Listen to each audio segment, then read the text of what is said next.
Laboethnique, ce laboratoire de tendance multiethnique. Je vous remercie tous. Le Laboethnique évolue. Nous sommes dans un nouveau lieu, ce lieu au DOC, à la Cité de la Mode et du Design. Ce lieu qui est magnifique, emblème de la mode française parisienne. Nous sommes ici présents, les organisateurs, toutes les personnes qui travaillent avec nous. Merci encore d'être là, merci pour votre présence et à tous mes partenaires, je vous dis un grand merci et à vous encore. Je vous souhaite un très beau salon, un bon salon. Voilà, vous allez apprécier la création qui vient de toutes les nations. Merci à vous.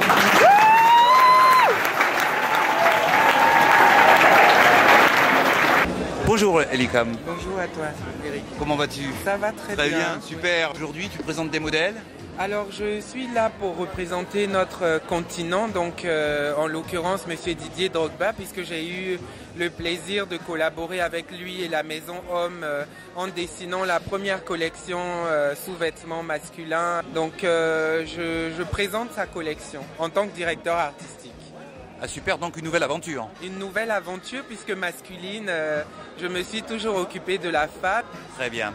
Et tu retournes quand même assez souvent maintenant sur le continent, donc chez toi en Côte d'Ivoire. Ah, chez moi en Côte d'Ivoire, on m'a vacciné avec Atcheke des Adjougou, donc je peux pas, en tant que BT, je peux pas rester tout le temps à Paris. Et puis il faut dire que on a un confort quand même absolu. Je me posais la question de savoir comment est-ce que les Occidentaux avaient réussi à nous vendre leur misère. Il est clair que le marché de la mode appartient à l'Occident. Maintenant, les Chinois, les Indiens, les Brésiliens ont réussi à changer la donne. Maintenant, c'est à notre tour. Mais la seule façon de faire, c'est de pouvoir reconnaître et de pouvoir soutenir nos talents, ce qui n'est pas le cas pour la Côte d'Ivoire qui ne soutient aucun de ses talents. Écoute, j'espère que le message sera bien entendu par les autorités donc, de notre continent et de nos pays. J'espère, parce qu'il est temps. Tout à fait, et c'est un combat que je te sais très fort justement parce que tu t'es toujours battu pour ça. Je me suis toujours battu pour montrer une Côte d'Ivoire battante, jeune, dynamique, différente de tout ce qu'on nous colle comme méchanceté ou comme étiquette négative. Voilà. En tout cas, je te remercie, Elikam. Ça m'a fait plaisir et ça c'est d'avoir cette vérité, cette franchise justement que certains se cachent, se mettent dans l'estomac comme on dit. Oui. Mais en tout cas, je te remercie pour cette interview. Merci Elikam.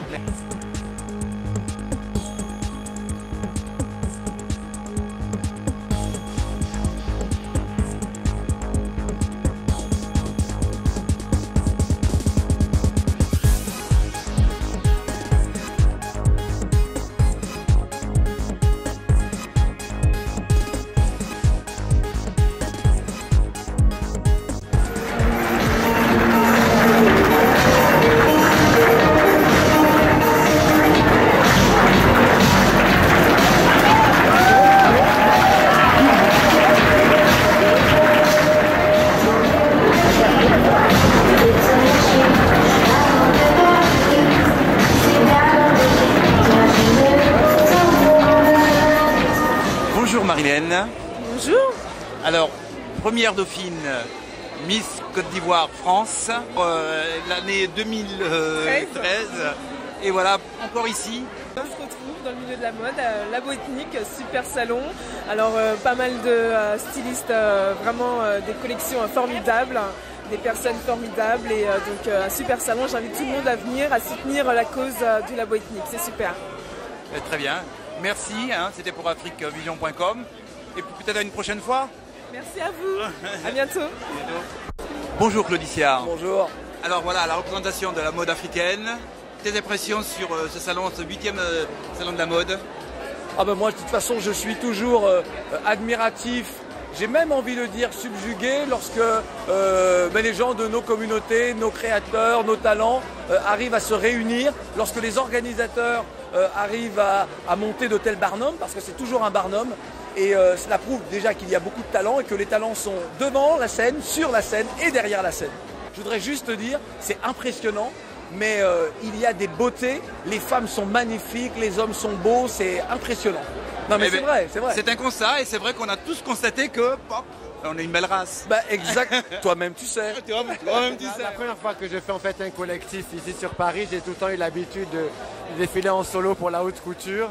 Et c'était vraiment un plaisir de prêter main forte aux jeunes et aux nouveaux talents. J'étais avec tout à l'heure un de tes confrères qui disait « Ah, Michael Kras, c'est mon exemple ». Je pense que vous parlez d'Eli Quam. Eli Quam, tout à fait, ton petit poulain.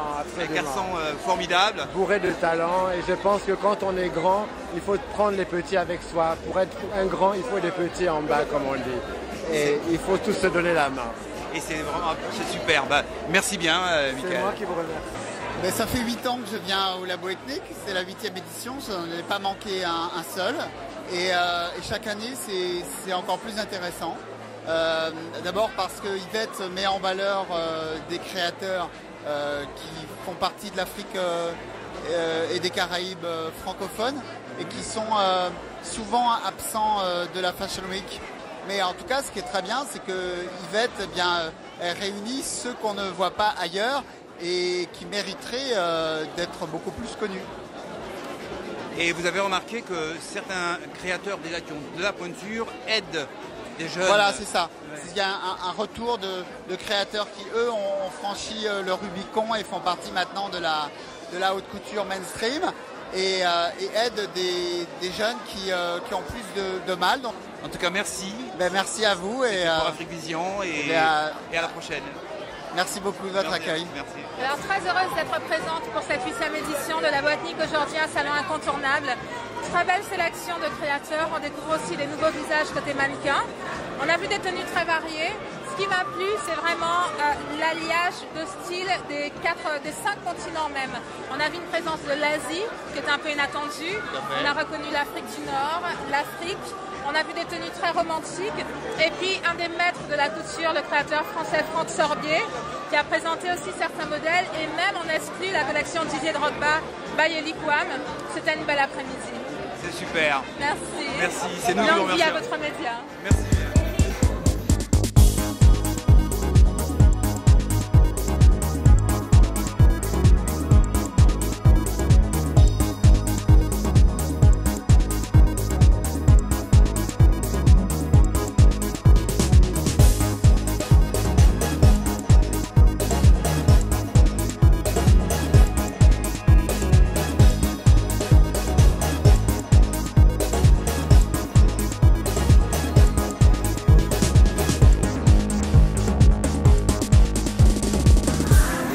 Jolie chose. Et ce qui était intéressant, c'est le fait qu'il y ait des stylistes qui viennent de partout. Parce que pour moi, le côté Labo Ethnique, justement, c'est ethnique au sens large. Et je trouve que c'était bien représentatif ce soir de ce que pouvait signifier le mot ethnique. Moi, en tant que Guyanais, je suis moitié chinois, moitié créole. C'est vrai que je suis sensible au fait que pour moi, le labo, c'est toutes les cultures. C'est lié aussi à une ouverture sur le monde. Et je pense que les gens sont demandeurs de choses un peu différentes. Parce que justement, en France, on a tendance à se refermer. Et je pense que le moment est venu vraiment de montrer autre chose. D'accord.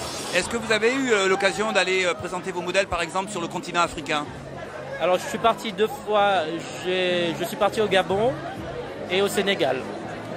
J'ai peut-être des projets pour partir ailleurs, mais pour le moment, ce n'est pas encore confirmé. Donc, j'attends de voir. Ok Alex, en tout cas merci de nous avoir donné un peu de temps et à très bientôt. Eh bien, merci à vous. Merci à vous. C'est la première fois que je vois ces défilés. Je trouve qu'il y a des belles choses, il y a des choses très intéressantes et je ne peux qu'encourager parce que c'est des jeunes stylistes et ils ont besoin qu'on les encourage. Et il y a des matières, il y a des très belles matières et il y a beaucoup de recherche. Et ça fait plaisir. Ils font des efforts. Tout à fait. Et alors, je reviens un peu, si vous qui êtes l'une des premières mannequins africaines, oui. Vous avez vu l'évolution aujourd'hui de la mode africaine dans le milieu. Oui. Qu'est-ce que vous en pensez? Est-ce que ça vous fait un pincement au cœur de voir que les choses ont si bien évolué ou évoluent? C'était un grand plaisir de voir que les choses, c'est un souhait. De voir que les choses évoluent, c'est plutôt un souhait. Et je suis ravie et je suis fière. J'ai une grande fierté de ma terre, de mon continent, l'Afrique. Pour moi, je mourrais africaine. Il y a juste une seule chose, ce que j'ai trouvé les mannequins couraient un peu trop vite. C'est parce qu'il n'y a pas d'harmonie. C'était un peu trop robotique. C'est la seule chose que je ne peux reprocher. Mais sinon, dans l'ensemble, tout a été OK. Donc, de toute façon, la critique construit toujours. Donc, merci de vos conseils pour ces jeunes mannequins. Oui. Mais en tout cas, j'ai été ravi de vous interviewer. OK, Rebecca, à bientôt. À très bientôt. Que du bonheur. Merci, Rebecca. Bonjour, Vincent McGum. Bonjour, vous allez bien? Très bien. Directeur donc, de la com artistique. Directeur artistique du labo. Je suis très content avec le résultat. Il y a toujours de travail à faire. Il ne faut jamais rester sur son acquis. Je pense que c'est une évolution. On a passé à une autre étape et j'espère qu'on continue avec ce niveau qu'on vient d'acquis en ce moment. Et vous attendez à ce qu'il y ait un grand nombre de public cette année, bien sûr? Bah écoute, la salle était pleine et là on est en train de faire une deuxième défilé parce que le public en demande. So, pour moi c'est très important, oui, effectivement. Donc résultat positif? Oui, que positif. Que positif. Oui. Bonne réussite alors. Merci. Merci. Bonne journée. Bonjour Lucie. Bonjour, ça va? Très bien. Merci. Donc styliste chinois dans un salon. Maintenant c'est moi, c'est du théâtre, mais ça c'est pour moi c'est la première grande chose. Oui. J'espère continuer à faire ça. Oui. Pour moi ça c'est une chance. Une chance. Ouais. Et donc de ce mélange avec des créateurs africains, antillais, ouais, ça c'est mieux, c'est super. Parce que je pense que tout le monde s'est mélangé, ça c'est très bien. Ouais, moi c'est aussi, je pense que le français, africain, mais autre Europe, personne, asiatique, c'est comme ça, c'est très génial. Le monde doit se mélanger. Oui, mélanger. C'est comme ça, on pouvait le dessin, c'est mieux. Parce que tout le pays, ces choses, c'est pas même. On pouvait regarder, et puis c'est pour nous, notre tête, ici, c'est mieux, je crois. D'accord. Ouais. En tout cas, merci Lucie. Merci et vous êtes installé où? À Paris ou vous venez de Chine? Vous êtes ici? Oui, d'accord. Ici. Très bien. Ouais. Très bien, merci bien. Merci beaucoup.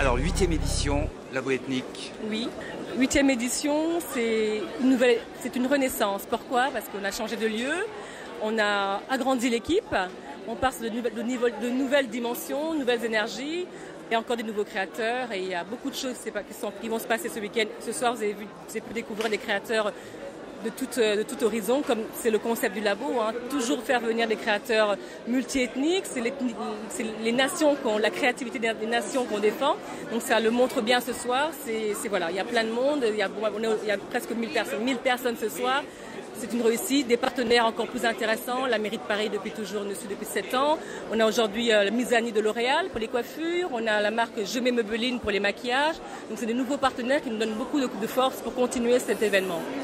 Et j'ai remarqué en fait qu'il y avait eu une grande solidarité entre les créateurs. On est là pour fédérer et retrouver des créateurs que nous on estime talentueux et en étant plus forts, plus soudés, en fédérant, on le fait sentir à l'extérieur, aux visiteurs, à la presse, aux médias. Donc tout ça, c'est important d'être soudés, de travailler en équipe. Et voilà, c'est ça qu'on transmet dans notre équipe. On est aujourd'hui 20 personnes. C'est comme ça qu'il y a une bonne ambiance, il n'y a pas de stress. Il y a toujours un peu de stress, mais il n'y a pas de méchanceté dans notre équipe et ça se passe bien. Et pour l'instant, voilà, je pense qu'on transmet tout ça et on verra bien ce que l'avenir nous réserve. En tout cas, merci. Merci. Et puis, à la prochaine, dans le cours de la semaine. Voilà. Tout à fait. Merci beaucoup. C'était afriquevision.com.